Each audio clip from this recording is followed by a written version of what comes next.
In the heart of America, the seemingly tranquil town of Elkhart, Kansas has been thrust into turmoil following a staggering revelation that has shattered the community's trust. This unfolding drama, likened to a plot from a thriller novel, centers around Jim Tucker, a board member of the Heartland Tri-State Bank, and the shocking actions of the bank's president, Shan Hanes. What began as a routine board meeting in July 2023 soon spiraled into a crisis when board members learned that Hanes had orchestrated a series of unauthorized wire transfers, siphoning off tens of millions of dollars from the bank and converting it into cryptocurrencies before it vanished without a trace. David Bellany, a journalist reporting on the cryptocurrency sector, detailed this scandal in a recent piece for the New York Times, highlighting how one man's misdeeds have torn apart not just a financial institution but the very fabric of a close-knit community. It sounded like fiction, a nightmare too outlandish for an unassuming town like his, Bellany wrote. The betrayal felt by Tucker and his fellow board members is palpable. Heartland Tri-State Bank had long been a beloved fixture in Elkhart, founded by Tucker's father 4 decades ago, embodying the community's spirit and resilience. The fallout from Hanes's actions has left many questioning how a trusted local leader could gamble away the community's financial security. Bellany's report delves into the emotional and economic ramifications of this scandal. Local businesses reliant on the bank for their operations are now facing uncertainty, and residents are grappling with feelings of anger and betrayal. "How could this happen in our town?" has become a common refrain among Elkhart's residents as they struggle to understand the motivations behind Hanes's reckless decisions. The incident also raises broader questions regarding oversight in the banking and cryptocurrency sectors. As cryptocurrencies continue to gain traction, the lack of regulatory frameworks leaves institutions vulnerable to similar breaches of trust. Experts suggest that the Elkhart debacle could serve as a wake-up call for local banks nationwide, underscoring the importance of stringent auditing practices and transparent governance. As the investigation into Hanes's actions unfolds, the repercussions are likely to echo throughout the banking industry, prompting demands for regulatory reform and increased accountability. Community members are rallying together, determined to rebuild their trust and restore the bank's integrity. "We have to push back hard," said one local business owner, reflecting the collective resolve to not only recover from this crisis but to emerge stronger. Looking ahead, the situation in Elkhart may serve as a crucial case study for the intersection of traditional banking and emerging technologies. As communities navigate the complexities of the digital financial landscape, the need for vigilance and robust regulatory measures will be more critical than ever. The story of Elkhart's struggle against betrayal and the quest for recovery stands as a testament to the resilience of small-town America, ready to rise from the ashes of turmoil. The recent political landscape in the United States has been marked by a series of controversial decisions and policy shifts that have raised eyebrows both domestically and internationally. Among these, former President Donald Trump's recent actions have ignited significant debate, particularly regarding the future of U.S. military presence in Europe and the implications of a new executive order declaring English as the official language of the country. In a move that has left military analysts and allies in Europe on edge, Trump's administration has issued ambiguous statements regarding the deployment of U.S. troops on the continent.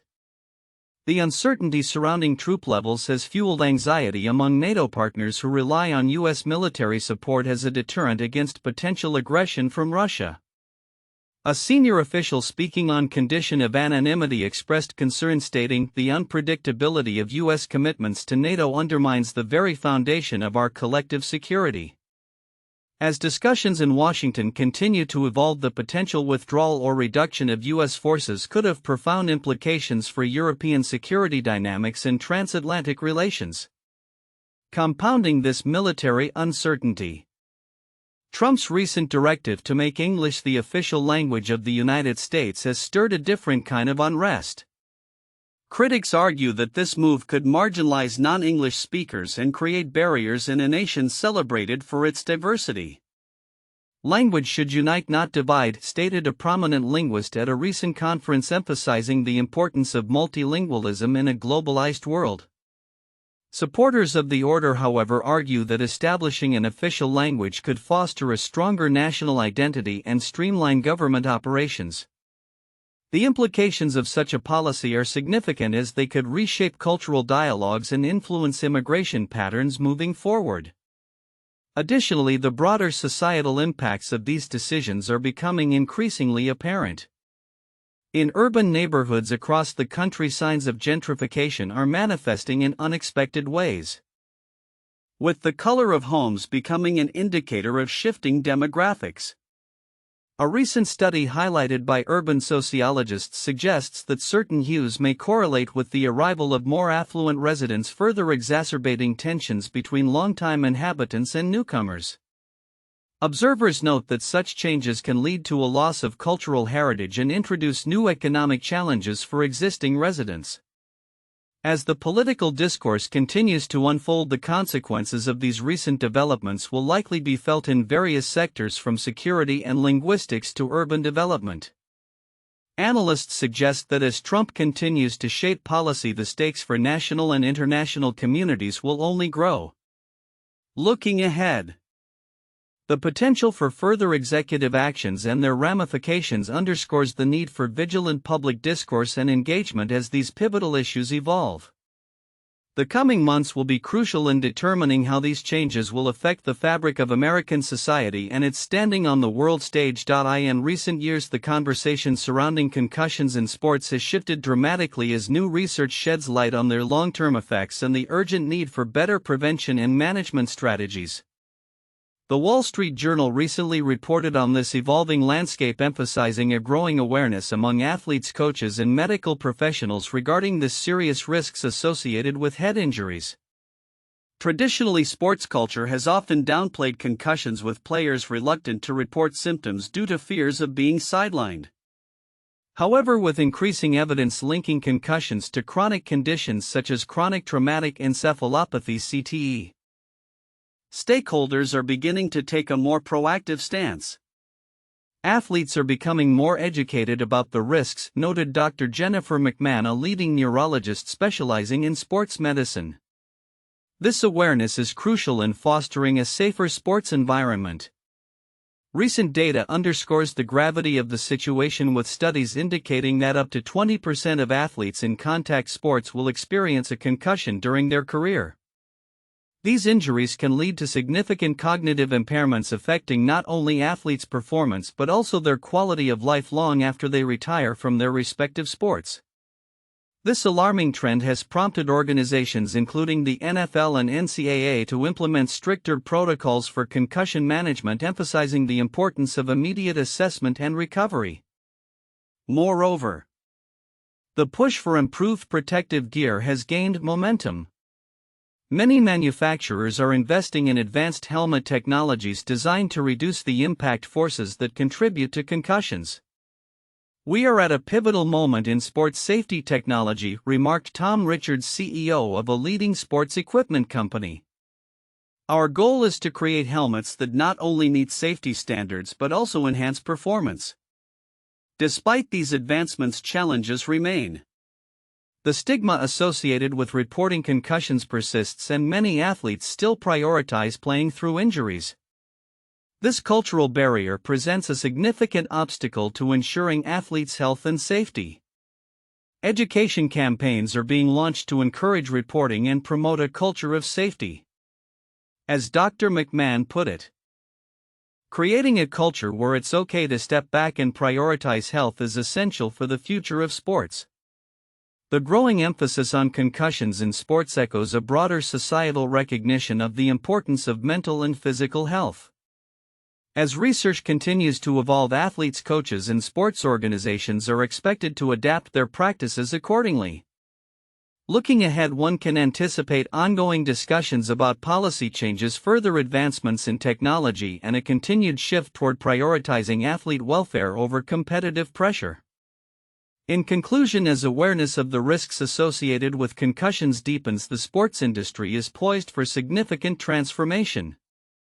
The integration of better safety protocols, advanced technology, and a cultural shift toward prioritizing health is essential for fostering an environment where athletes can perform safely and sustainably. Future developments will likely reveal how effectively these changes can be implemented, ultimately shaping the future of sports for generations to come. In a surprising turn of events, Matthias Warnig, a former East German intelligence officer and close ally of Russian President Vladimir Putin, is spearheading efforts to revive the Nord Stream 2 gas pipeline project with the support of American investors. This development not only signals a potential thaw in U.S.-Russia relations but also raises significant geopolitical concerns, particularly among European leaders who remain wary of renewed energy ties with Moscow. Warnig, who previously managed the pipeline's parent company until 2023, has reportedly initiated back-channel discussions involving U.S. businessmen and figures from the Trump administration. Sources indicate that these negotiations aim to broker an end to the ongoing war in Ukraine while simultaneously fostering economic cooperation between the United States and Russia. A notion that would have seemed far-fetched just a few years ago. This is a strategic opportunity to rebuild relations with Moscow, said a source familiar with the discussions. The Nord Stream 2 pipeline, designed to transport natural gas from Russia to Germany, has been inactive since sanctions were imposed following Russia's invasion of Ukraine. While one of its twin pipelines was damaged in sabotage incidents in 2022, the other remains intact but unused. The renewed discussions over the project come as Europe has sought to reduce its dependence on Russian gas, prompting concerns among EU officials about the implications of U.S. involvement in the pipeline's future. However, significant hurdles stand in the way of this ambitious plan. For the pipeline to become operational, the U.S. would need to lift existing sanctions against Russia, while Moscow would have to agree to resume gas sales that were halted during the conflict. Moreover, Germany must approve the necessary permits for the pipeline to operate within Europe. Germany signing up for the rehabilitation of Nord Stream would cause huge rifts, cautioned a former senior U.S. official. Despite these challenges, the potential for a U.S.-led consortium to invest in the pipeline could shift the balance of energy supply in Europe. Some analysts believe that U.S. investors gaining control over Russian gas exports might offer Washington leverage in negotiations, particularly as Europe increasingly turns to American liquefied natural gas (LNG) as an alternative to Russian supplies. Interestingly, the dynamics surrounding the Nord Stream project have shifted notably since Donald Trump's presidency. Initially, Trump was a vocal opponent of the pipeline, arguing that Europe's reliance on Russian gas undermined its security and strengthened Moscow's geopolitical clout. Yet now some members of Trump's team seem to view the pipeline as a potential bargaining chip in peace negotiations with Russia, a move that has raised alarm among U.S. allies in Europe. The complexities surrounding the ownership of Nord Stream 2 further complicate matters. Although Gazprom owns the pipeline outright, several European energy companies including Shell and Uniper funded nearly half of its construction costs and have since written off those investments amid the geopolitical fallout from the war. The German government, which halted the pipeline's licensing process in 2022, has not yet indicated any willingness to change its stance. As discussions progress, the implications of any potential deal could reverberate across the energy landscape in Europe and beyond. The revival of Nord Stream 2 could offer the U.S. significant influence over European energy supplies, but may also exacerbate existing tensions within the EU regarding energy security and reliance on Russian gas. In conclusion, the unfolding situation around Nord Stream 2 highlights the intricate interplay of geopolitics, energy security, and international relations. As both the US and Russia maneuver for leverage, the outcome of these negotiations could redefine energy dynamics in Europe and reshape the broader geopolitical landscape in the coming years. With the potential for a peace deal still uncertain, all eyes will remain on how these discussions evolve and what they may mean for the future of US-Russia relations. As the familiar echoes of family life fade into the rearview mirror, many parents face an emotional reckoning as their children leave home. Emma Beddington, in a reflective piece for The Guardian, shares her journey through the empty nest experience, offering a candid exploration of the unexpected joys and challenges that accompany this new chapter of life. In her account, Beddington's revelations begin with a seemingly trivial observation about a bread bin. Despite her upbringing in a household that valued the storage container, it has remained largely unused since her children departed. It turns out that even I am not a breadbin person, she muses, illustrating the subtle yet profound shifts in domestic life that can occur when children leave the nest. With her younger son now officially an adult, she grapples with the duality of freedom and nostalgia, reflecting on how her identity as a parent has shaped her everyday experiences. The shift to a childless household brings a newfound sense of order, yet it also stirs feelings of loss and longing. Beddington notes the stark contrast between her previous chaos characterized by laundry and family meals and the current tranquility of her home. Life feels blissfully easy day to day, and existentially confusing, she writes, capturing the paradox of enjoying newfound leisure while also wrestling with the emotional void left by her children. The absence of routine family dinners once filled with the banter and joy of her boys leaves her pining for the simplicity of those moments, even as she acknowledges the need for a different kind of fulfillment.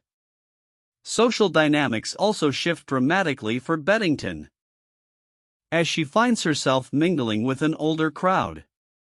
Does your life force gradually replenish until you can bounce through Pilates, Zumba, and five-a-side? She wonders, humorously questioning the vitality of her peers.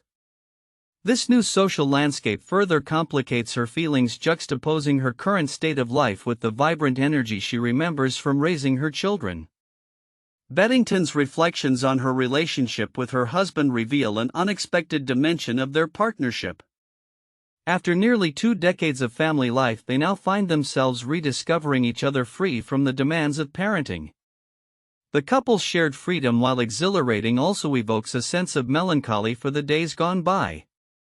"We are as free now as when he arrived in London in 1997, she shares, revealing a longing for the past even as they contemplate a future without the constraints of child-rearing. Yet, this empty nest phase does not come without its own set of challenges. Beddington finds herself caught in a cycle of wanting to be involved in her sons' lives while respecting their independence. "I feel as tied to my sons as ever, but also cut off," she confesses, navigating the delicate balance between support and interference. This tension is emblematic of many parents' experiences as they transition into a new, less hands-on role. Ultimately, Beddington's narrative serves as a poignant reminder that the empty nest phase is not merely an ending but also a beginning. It is a time for self-discovery, a chance to explore new interests, and an opportunity to redefine relationships. As she contemplates what lies ahead, Beddington embodies the essence of this phase, embracing the quiet while remaining open to whatever comes next. As the world around her continues to evolve, so too does her understanding of what it means to be a parent and an individual. The future remains uncertain, but one thing is clear: the journey of self-discovery and the complexities of familial love will continue to shape her path forward. In a somber yet determined development, Yarden Bibas has joined hundreds of families of victims from the tragic events of October 7 in demanding a comprehensive state inquiry. The call for accountability comes in the wake of a national conversation regarding the handling of security and governmental responsibilities leading up to the attack, which has left deep scars in the community and the nation. Bibas, who lost his loved one that fateful day, expressed the frustration and anguish shared by many families, stating, "We deserve answers, and we must ensure that this never happens again." The outpouring of grief has transformed into a collective demand for transparency and justice, with families insisting that an independent inquiry is essential to uncover the truth behind the failures that led to the devastating loss of life. The implications of such an inquiry are profound. It could reshape public trust in governmental institutions and influence future policies regarding national security. In light of these events, the families have united in their quest for a thorough investigation. They argue that a state inquiry is not merely a request but a necessity to hold accountable those in power and to ensure that lessons are learned. This sentiment was echoed during a recent press conference where Bibas and other advocates shared their stories, highlighting the ongoing pain caused by the lack of clarity surrounding the events of that day. Statistics regarding the effects of the attack remain stark. Over 1,000 families have been directly affected, many of whom are still grappling with the emotional and psychological aftermath. The potential inquiry could address critical questions regarding intelligence failures, emergency response protocols, and the systemic issues that may have contributed to the tragedy. As Bibas pointed out, we must not only seek justice for our loved ones but also strive to prevent future tragedies. The growing movement for a state inquiry has garnered support from various advocacy groups and political leaders who view it as a pivotal moment for the nation. They stress that the inquiry could serve as a foundation for reform, aiming to enhance security measures and improve crisis management protocols. The family's push for transparency is a critical step in restoring faith in the institutions meant to protect them. Looking ahead, the outcome of this inquiry could have lasting implications for both policy and public sentiment. As more families join the call for accountability, there is a palpable sense of urgency. The question remains, will the government respond to the demands for an inquiry and take the necessary steps toward healing the wounds inflicted by that tragic day? The answer may shape not only the future of national security but the very fabric of trust between the citizens and their government. As the movement gains momentum, all eyes will be on the response of state officials in the coming weeks and months.